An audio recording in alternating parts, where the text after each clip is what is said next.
What made you take the existing SMSF business model and want to integrate AI? And could you just tell us a little bit more about how AI is changing SMSFs?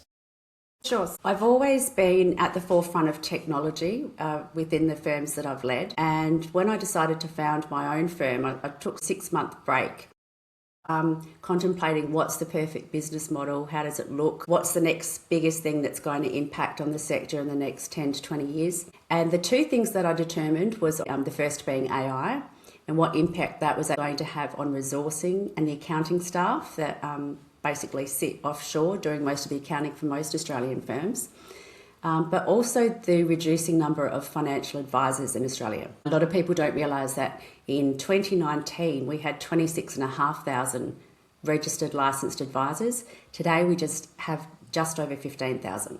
And so that's a significant drop. And so we've got the least number of advisors we've ever had when we're about to have the biggest intergenerational wealth transfer Australia's also ever seen. So when I'm sitting back and thinking, okay, if we're building a next gen product, it's going to have to be something that's efficient, intuitive, easy for people to automate, and something where the everyday Australian can set up and easily run an SMSF without needing to go to a financial advisor because they're simply not going to be able to. And so initially, the AI technology that we used in the business is that at the end of every year, trustees get financial statements, which many of them don't understand. So they sign off on them electronically and let them go, and they actually really don't understand how to calculate rate of return, how their fund's performing. They can see figures going up and down, but they don't actually understand most of the underlying SMSF info.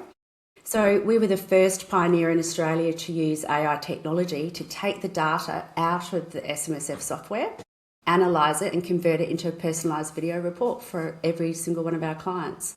Forbes research indicates that people in general retain 95% of what they hear and see versus 10% of what they read.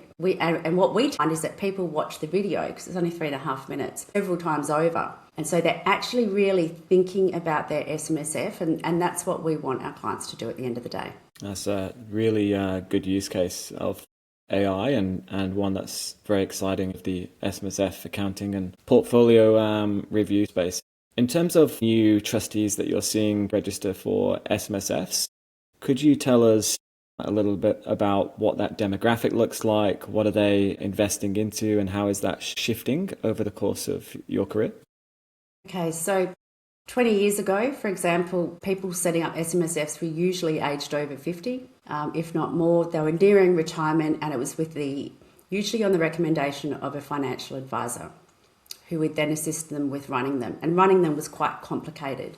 These days, because of technology and because information is so readily available, we're seeing that the younger generation, the 35 to 50-year-old max, are leading the charge with establishing self-managed funds. And we're seeing on average about 3,500 new SMSFs every month. So the younger demographic are saying, firstly, they like digital assets. And if you want to get into digital assets in a direct way, the only way to do it with your super is via an SMSF. That tends to be one of the primary driving factors, but it's also around being more aware. If you think of people aged 25 to say 35, many of them need to be able to save and learn how to invest because they're not going to be able to afford to buy a house. So they start to understand investments, and then they realise that superannuation is actually real for them. For many of them, they're the largest asset that they actually have. So they want to make the most of it, which I think is fantastic.